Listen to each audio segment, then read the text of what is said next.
तो इन सब कवियों के लिए, मेरे सभी भाइयों के लिए आप सब एक बार जोरदार तालियां बजाएं। इतना अच्छा काव्यपाठ सबने किया। बातें यही है मित्रजन विशुद्ध ज्ञान की। हम लोग जिस क्षेत्र से आते हैं, जिस धरा से आते हैं, जिस मिट्टी से आते हैं, बातें यही है मित्रजन विशुद्ध ज्ञान की। हर एक पल घड़ी है यहाँ इम्तिहान की। और शहरों में थाली फेंकने वालों को क्या पता, खेतों में चल रही हैं सांसें किसान की। खेतों में चल रही है। और सूर्य बनना जाओ जब तक, जुगनू बन जलना पड़ेगा। पाँव में कांटे चुभेंगे फिर भी तुम्हें चलना पड़ेगा। राहुल, ये पंक्तियां सुनो, ये तुम्हारे लिए। सूर्य बनना जाओ जब तक, जुगनू बन जलना पड़ेगा। पाँव में कांटे चुभेंगे फिर भी तुम्हें चलना पड़ेगा। और कौन कितना साथ देगा जिंदगी की दौड़ में, ये जंग तेरी है, तुझे खुद ही स्वयं लड़ना पड़ेगा। ये जंग तेरी है, तुझे खुद ही स्वयं लड़ना पड़ेगा। प्रेम ही सीखा है हमने राम से, पर अन्याय के पूजक कभी प्यारे नहीं है। बाबा तुलसी ने लिखा, राम है केवल प्रेम प्यारा, लेकिन धनुष बाण साथ लेके चलते हैं। प्रेम ही सीखा है हमने राम से, पर अन्याय के पूजक कभी प्यारे नहीं हैं।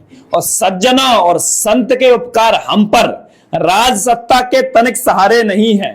और सदा एकांत में ही दुख जिया है, सांत्वना उपचार के मारे नहीं है। जग कुटिलता तो सदा करता है, किंतु सत्य के साधक कभी हारे नहीं है। जग कुटिलता तो सदा करता है, किंतु सत्य के साधक।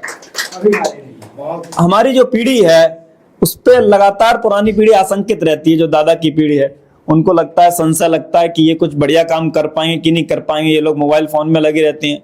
जेनजी पीढ़ी, जो अगली बारी पीढ़ी आ गई, हमसे भी आएंगे, उसको जेनजी पीढ़ी कह दिया। मोबाइल फोन में रहते हैं, पबजी खेलते, जाने क्या क्या।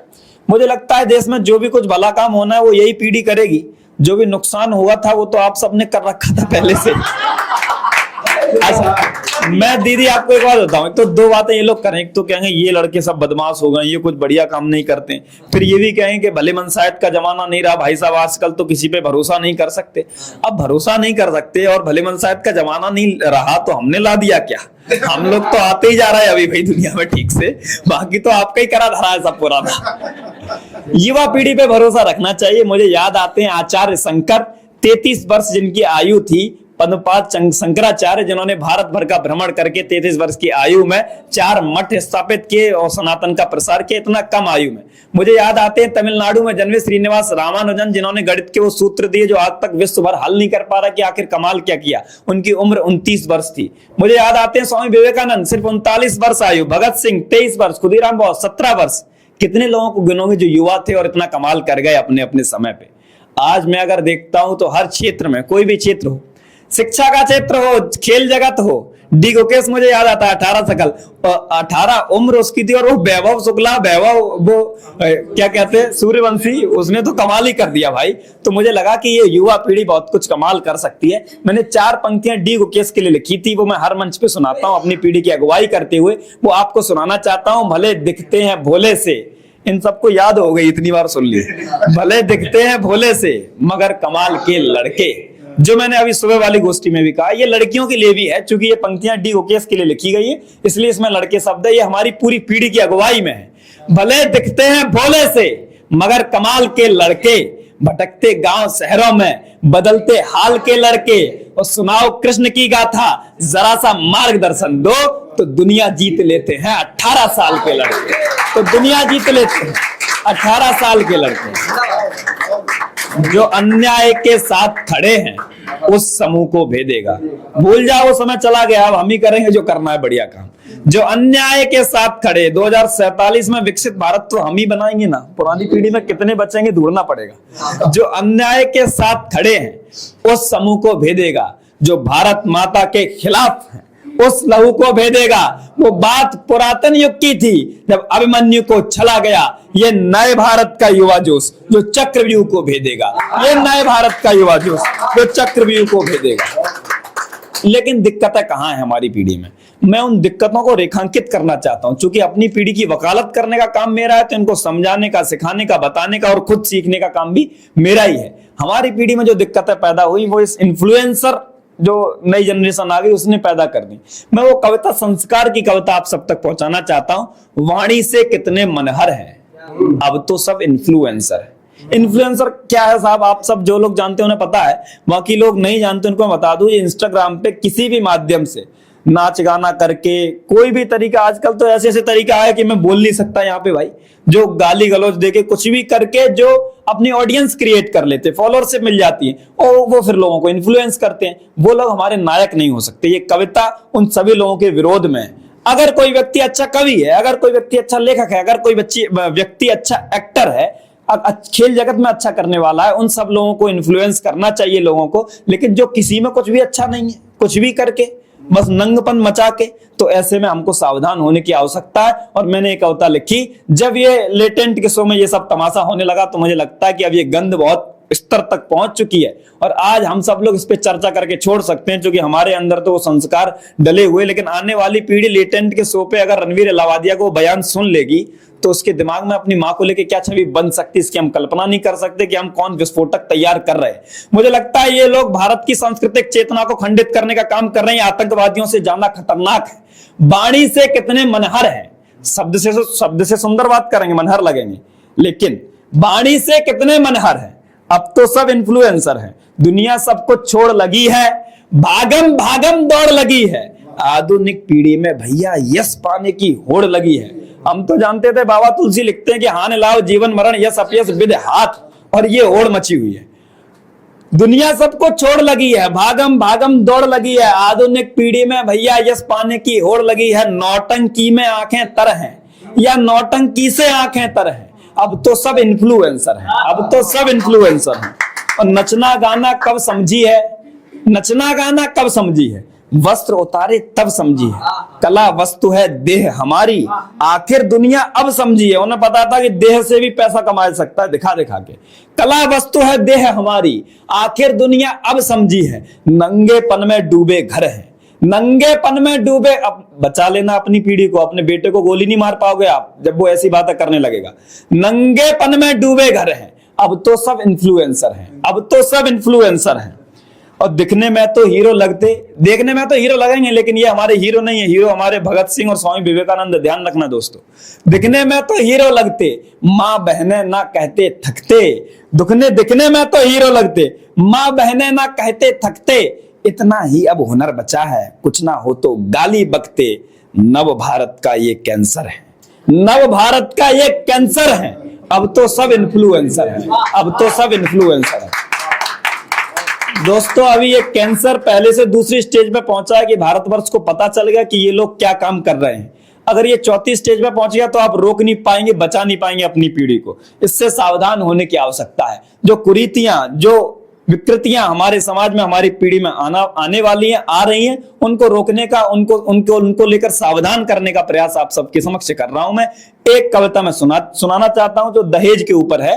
बहुत कम जगह मंचों पर वो मैंने कविता सुनाई है, बहुत सीमित जगह सुनाई है। पता नहीं लोग उसका भाव समझ पाते नहीं समझ पाते। हम लोग जो मध्य प्रदेश से आते हैं, जो उत्तर प्रदेश से आते हैं, जो बिहार से आते हैं, राजस्थान से, अलग अलग जगह दहेज का अलग अलग तरीके से प्रचलन है। दिल्ली में मैंने एक दो जगह पढ़ी तो लोगों को, कुछ लोग मुझसे पूछने लगे कि ऐसा तो यहाँ पे नहीं होता है, दहेज वगैरह लेना देना।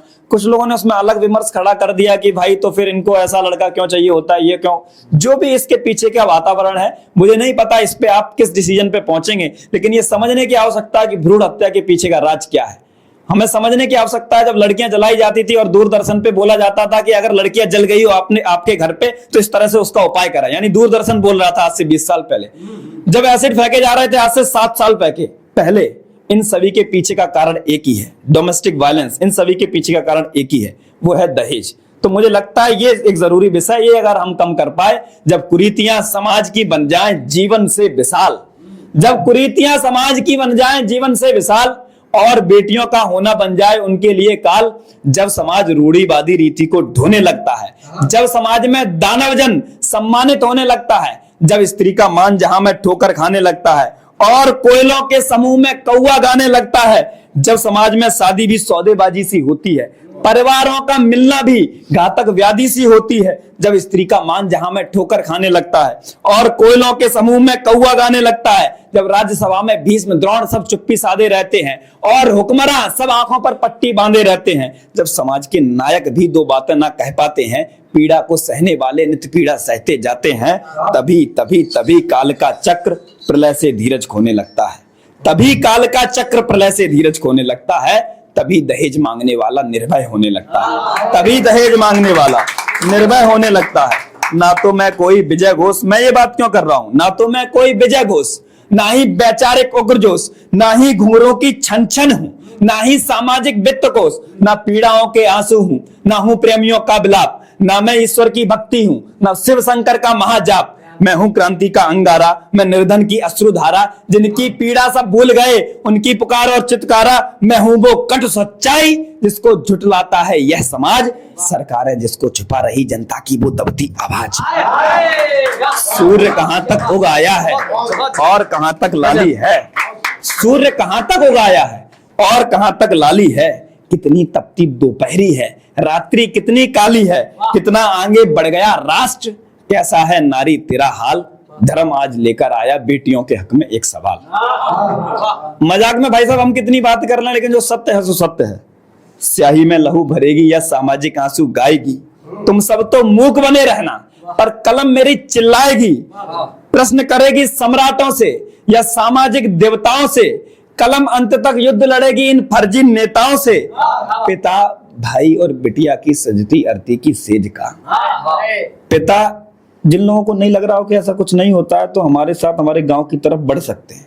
पिता भाई और बिटिया की सजती अरती की सेज का सवाल ज्वलंत उठाता हूं मैं दानव तत्व दहेज का।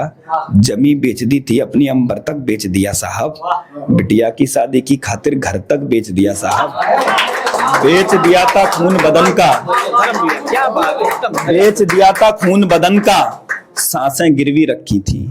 बिटिया का जीवन रोशन हो सो आंखें गिरवी रखी थी। मत पूछो क्या क्या लुटा दिया, मत पूछो क्या क्या खोया है। पिता टूट कर बिखर गया और भाई रात भर रोया। यदि कुबेर भी आ जाए तो भूख नहीं मिट सकती है।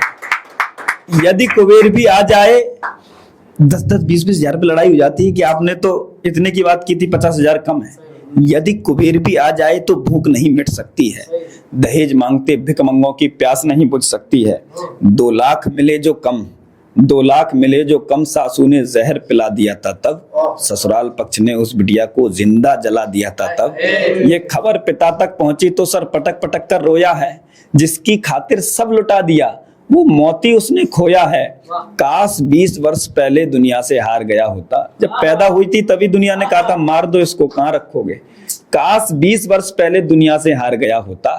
काश इसे हमने पैदा होते ही मार दिया होता। दहेज मांगने वाले सब निर्वीर नपुंसक हत्यारे। कविता के आचार्य कहते हैं बेटा कविता में गाली मत लिखना, लेकिन लिखनी पड़ती है। दहेज मांगने वाले सब निर्वीर नपुंसक हत्यारे, इस दानवता से डर करके बेटियां मारते बेचारे। ना लाज शर्म तुमको झूठी कानून से ना घबराते हो।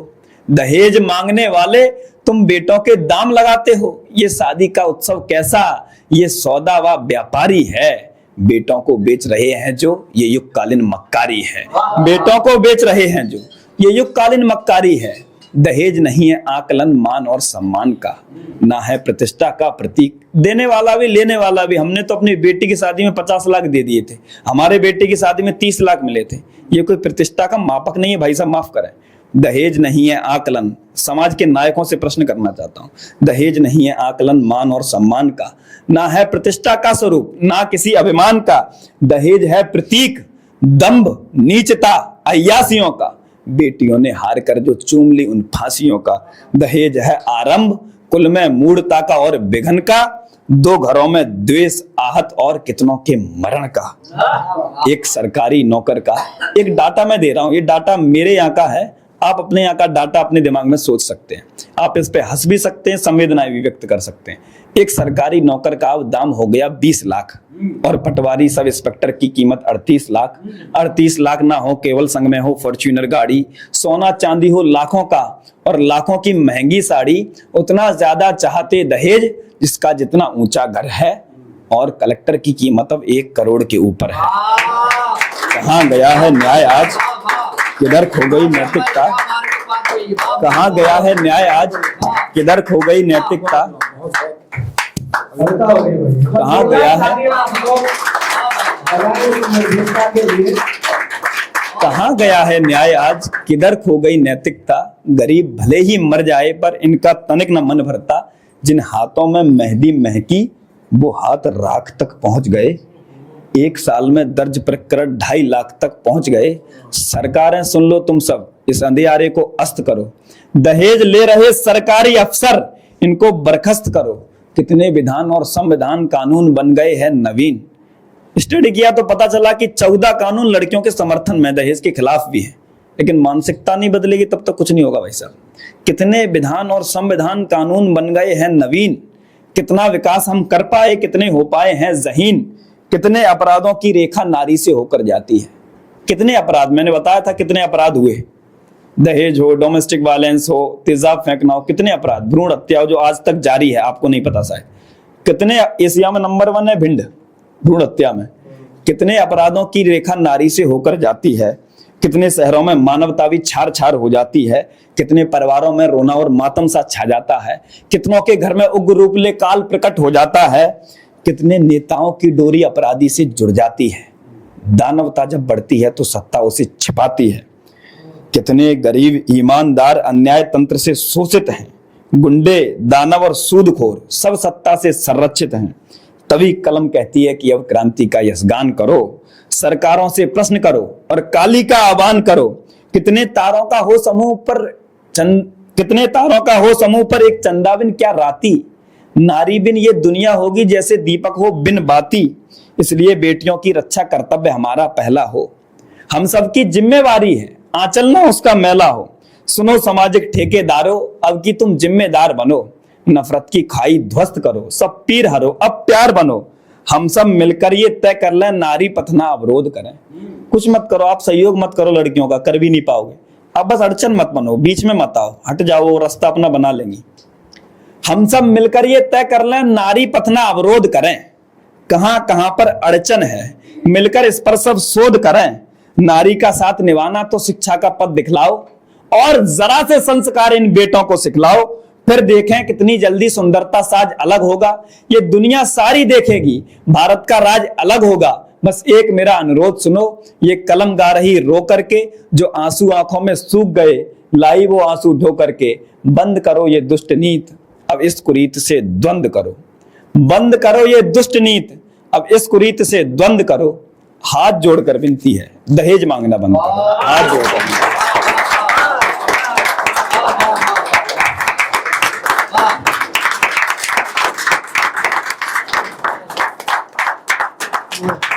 बहुत अच्छा कविता पाठ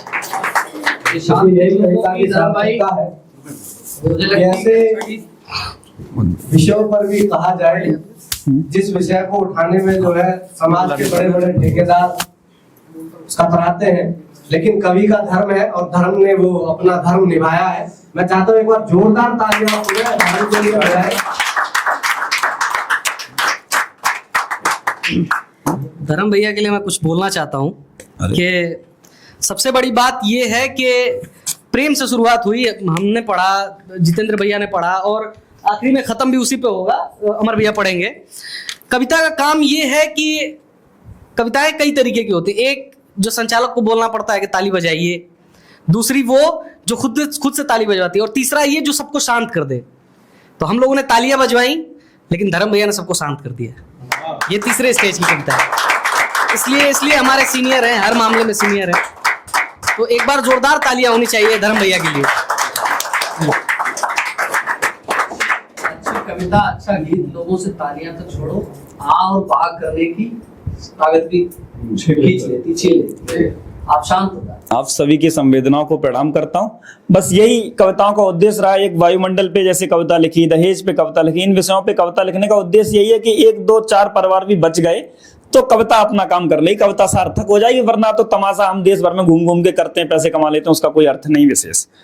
जो कविता का धर्म है, मैं कड़ी को आगे बढ़ाना चाहता हूं। सामने सबके मुखों पर रात मल्दी, अंतिम कवि के रूप में बड़े भाई अमरपाल अमर है हम सभी के साथ, जो रायबरेली से आते, बड़े सुमधुर गीतकार हैं। हर विषय पे एक बढ़िया गीत उनके पास है, हम सुनते हैं तो झूम जाते हैं। मैं उनकी अगुवाई में खड़ा हुआ हूं। सामने सबके मुखों पर रात मल्दी, रावतार त्यागी कहते हैं। और ये जो पंक्तियां मैं पढ़ रहा हूं, ये हमारी पूरी कवि सम्मेलन कवियों की ओर से है समाज के लिए, कि सामने सबके मुखों पर रात मल्दी, मैं जला हूं तो सुबह लाकर बुझूंगा, जिंदगी सारी गुनाहों में बिताकर जब मरूंगा देवता बनकर पूजूंगा, और आंसुओं को देखकर मेरी हंसी तुम मत उड़ाओ। मैं न रोया तो सिला कैसे गलेगी, इस सदन में मैं अकेला ही दिया हूं, मत बुझाओ। जब मिलेगी रोशनी मुझसे मिलेगी, जब मिलेगी रोशनी मुझसे मिलेगी। हम लोग जिनके परंपरा में, जिनके वंशज परंपरा में हम लोग काम करते हैं, वो बाबा तुलसी हैं। मुझे ध्यान आता है उसी परंपरा में कुंभन दास है। जब अकबर ने बुलाया, दोनों को बुलाया था, दोनों के साथ अलग अलग प्रसंग है।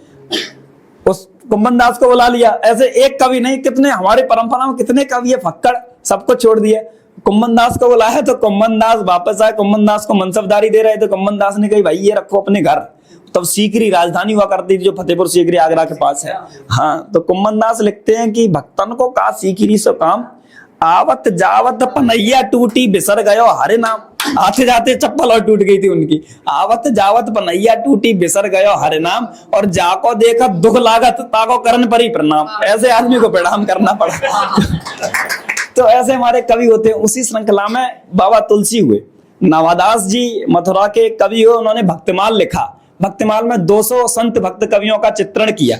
उन्हीं भक्त कवियों में 200 भक्त कवियों में वो डिसाइड नहीं कर पा रहे थे कि इनमें सबसे श्रेष्ठ कवि कौन सा है, कवियों का सुमेरु, कवियों में शीर्ष कौन सा है। तो उनके गुरु ने कहा कि एक तुम आयोजन करो, एक बढ़िया सांस्कृतिक धार्मिक आयोजन करो, उसमें पता चल जाएगा कि कौन सुमेरु है। तो देश भर के संतों को, कवियों को बुलावा दिया गया। सब कवि लोग मथुरा पहुंच गए और वहां भंडारा प्रारंभ हो गया था। बाबा तुलसी तब तक पहुंच नहीं पाए थे, बाकी बिहारी की दर्शन ही करते रह गए, लेट हो गए। वो तो जाना भी नहीं चाह रहे थे। तब तक वहां पे भगवान शिव ने अवतार लेकर, प्रसंग जो कहता है, उनको समझाया कि तुम्हें वहां भंडारे में पहुंचना चाहिए, लेट हो रहे हो। तो बाबा तुलसी जब वहां पहुंचे तब तक पंगत गिर चुकी थी, और बाबा तुलसी पहुंचे तो लास्ट में जहां पे चप्पल उतरी हुई थी वहीं जाके बैठ गए, जहां सबके जूता चप्पल उतरे थे। पंगत पूरी लग चुकी थी, सबको पत्तल दौना और गिर चुके थे। तो जैसे ही परसोईया आया पर्स करते हुए खीर लेकर, वैसे ही बाबा तुलसी के पास आया। उन्होंने कहा संत साहब, महात्मा जी आपका वो कहाँ है दौना? तो उन्हें तो कुछ समझ में नहीं आया। उन्हें तुरंत बगल में एक किसी संत का जूता पड़ा हुआ था, वो उठा के आगे कर दिया कि इसमें खीर दे दो। तो वो तो बौखला गया कि ये कौन है भाई जो जूता आगे कर रहा है, जूते को पात्र बना दे रहा है। उन्होंने तुरंत आयोजक नावादास जी को बुलाया। नावादास जी आए, उन्होंने देखा ये तो बाबा तुलसी हैं। वो तुरंत चरणों में गिर पड़े कि महाराज ऐसा क्या, हमसे अपराध हो गया, आप इसमें ले रहे हो। तो बाबा तुलसी ने कही ये कवि की विनम्रता की बात है। कवि की विनम्रता की बात क्या है? बाबा तुलसी ने कहा कि तुलसी जिनके मुखन ते झूठे निकसत राम, जिसके मुंह से झूठे भी राम निकल जाए, ये तो संत लोग है।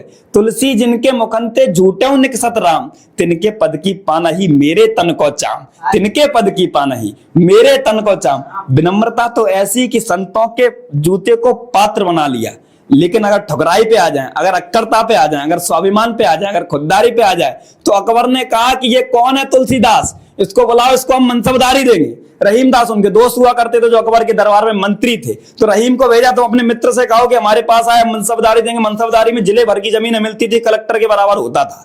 तो मनसबदारी लेने के लिए पहुंचा दिया। तो बाबा तुलसी ने जो जवाब दिया वो कवि के स्वाभिमान का जवाब है। और मैं इस पीढ़ी में जो वहां से यहां तक हम लोग पहुंचे, बाबा तुलसी ने कहा हम चाकर रघुवीर के पटो लिखो दरबार। हम तो उसके नौकर हैं, उसके सेवक हैं, तू कौन है वे?